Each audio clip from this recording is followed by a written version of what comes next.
Welcome to McPlum, simple solutions served daily.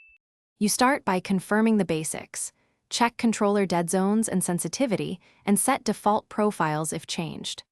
Once done, update the game and any controller firmware because small patches often fix input mapping. You should reproduce the glitch deliberately.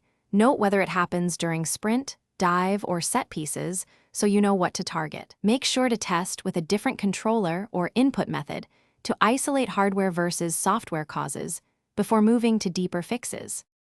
Next, tweak in-game keeper and controller settings.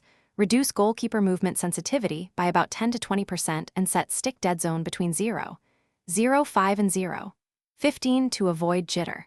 Once adjusted, toggle assisted goalkeeping off and on, or switch to manual briefly. This forces the game to reapply aiming logic. Then run repeated drills in training mode using the exact scenarios that triggered the problem.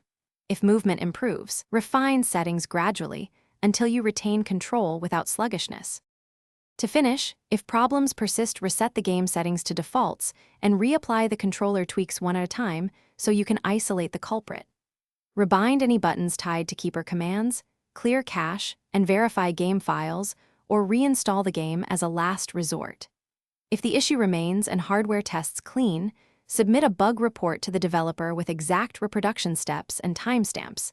This helps get a targeted patch. Troubleshooting tip: always test with a second controller to rule out intermittent hardware faults. Thanks for watching. Stay juicy and subscribe.